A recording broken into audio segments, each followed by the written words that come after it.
আসসালামু আলাইকুম এভরিওয়ান, আবারও আপনাদের মাঝে ভিডিও নিয়ে চলে আসলাম। আগামীকাল আমি ভিডিও বানাইনি, কারণ ভিডিও দিই নেই, আজকে ভিডিও বানাচ্ছি। তো ভিডিওটা যদি ভালো লাগে শেয়ার করতে ভুলবেন না। তাহলে আর কথা নয়, মূল রেসিপি চলে যাচ্ছে। প্রথমে আমি আজকে রান্না করব আমি সিমের বিচি এবং বেগুন শুরু শুটকি দিয়ে রান্না করব, আর সৈক্কা মাছ রান্না করব। সৈক্কা মাছ কে কে পছন্দ করেন আমি জানি না, তবে সৈক্কা মাছ খেতে অনেক মজা, কিন্তু কাঁটাটা একটু বেশি। তারপরে অনেক মজা, কিন্তু এই যে রান্না হয়। তো আমার মতো করে একবার যারা পছন্দ করেন না, একবার ট্রাই করতে পারেন রান্না করে। তো আমি এখন শুটকি মাছ রান্না করার জন্য প্রথমে একটা প্যান বসালাম। প্যানটা একটু গরম হওয়ার পরে দিয়ে দিলাম তেল গরম হওয়ার পরে দিয়ে দিলাম পেঁয়াজ এবং কাঁচামরিচ। পেঁয়াজটা একটু নরম হওয়ার পরে দিয়ে দিলাম আদা বাটা রসুন বাটাটা একটু নেড়ে ছেড়ে দিয়ে কাঁচা গন্ধটা চলে যাওয়ার পরে দিয়ে দিলাম আমি হলুদের গুঁড়া, লাল মরিচের গুঁড়া, স্বাদ মতো লবণ, ধনিয়া জিরার গুঁড়া। ঝালের পরিমাণটা আমি শুটকিতে একটু বেশি দিলাম। যারা যেরকম পছন্দ করেন, আপনারা যদি ঝাল খেতে পছন্দ করেন তাহলে আমার মতো করে দিয়ে দেবেন, আর আপনারা যদি ঝালটা একটু কম খান সেক্ষেত্রে আপনাদের পছন্দ অনুযায়ী ঝালটা দিবেন।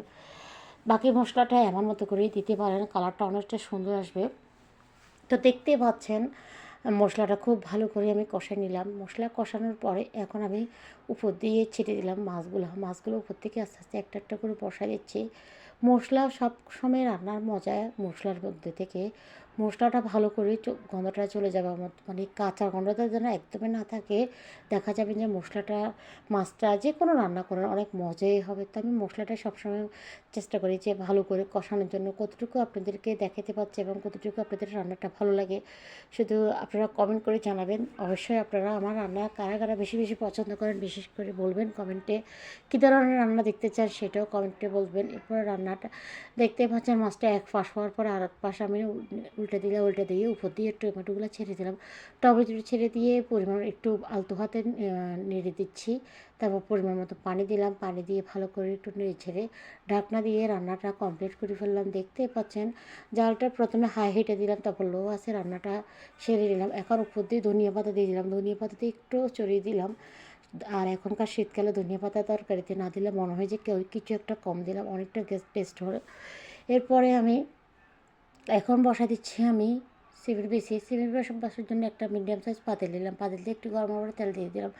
তেল গরম হওয়ার পরে দিয়ে দিলাম কাঁচামরিচ এবং পেঁয়াজ কাঁচামরিচ দেওয়ার পরে একটু কিছু নেড়ে ছেড়ে দিয়ে দিলাম আমি এখানে শুটকিগুলো তেলের উপরে ছেড়ে দিলে দেখা যায় কি অনেকটা সেন্টটা ভালো আসে, আমার তরকারিটা অনেকটা অসাধারণ মজাই হয়।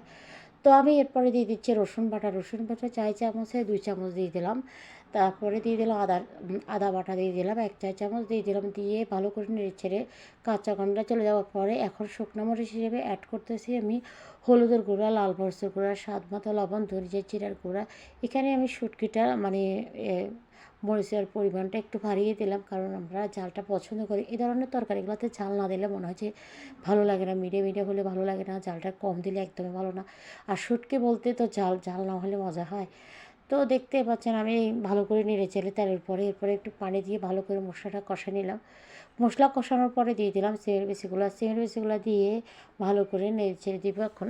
তো আসলে সবসময় মনে রাখবেন মশলা যে কোনো রান্নার ভিতরে মশলাটা ভালো করে কষাবেন। আর যে কোনো দেখেন যে হাজব্যান্ডের পছন্দ অনুযায়ী তরকারি রান্না করলে যে কোনো হাজব্যান্ডের সারাদিন কাজের পরে দিন শেষে আসি যদি একটা ভালো তরকারি পায়, ভালো একটা খাবার পায়, অনেক খুশি হয়, পেট ভরে শান্তি মতো একটা খাবার খাইতে বললে মনে হয় যে দুনিয়ার পৃথিবীর সব কিছু পেয়ে গেছে, এমনই মনে হয়। আমার হাজব্যান্ডটা এমনই, সারাদিন ব্যস্ততার পরে যদি আসি যদি একটু ভাত তাও যদি তৃপ্তি মতো খেতে পারে অনেক খুশি হয়। এরপরে আমি সিমের বিচিটা কিছুক্ষণ মানে ভালো করে কষানোর পরে এরপরে উপর দিয়ে দিলাম টমেটোগুলো আর বেগুনগুলো দিয়ে ভালো করে নেড়ে ছেড়ে দিচ্ছি। আর বেশ কিছুক্ষণ কষাবো। তো খুব ভালো করে কষাতে হবে, কষানোর মধ্যে থেকে স্বাদ টেস্ট আসবে। এরপর কষানো হয়ে গেছে, এখন আমি দিয়ে দিলাম পানি দিয়ে আলতো হাতে নেড়ে দিচ্ছি একদম ভালো করে পাশ ওপাশ করে, যাতে তলাতে কোনো অবস্থাতে না লাগে। আর তরকারিতে তলাতে লেগে যায় খেতেও ভালো লাগে না, মানে দেখতেও ভালো লাগে না, খেতেও ভালো লাগে না, মোর কথা হচ্ছে এটা। তারপর দেখতে পাচ্ছেন আমি মানে পানিটা দেওয়ার পরে ঢাকনা দিয়ে কিছুক্ষণ প্রথমে হাই হিটে দিই, তারপর লো আছে দিয়ে আবারও একটু নেড়ে চেড়ে দিয়ে ধনিয়া পাতা দিয়ে এখন রান্নাটা শেষ করে ফেললাম। তো কেমন হয়েছে অবশ্যই কমেন্টের মাধ্যমে জানাবেন। সবাই আমাকে একটু ভালোবাসা দিবেন, লাইক কমেন্ট ফলো দিয়ে পাশে থাকবেন প্লিজ। আপনারা ভিডিওটা দেখে আপনাদের মূল্যবান মতামত যাবেন। আজকের মতো বিদায় নিলাম, আল্লাহ হাফেজ।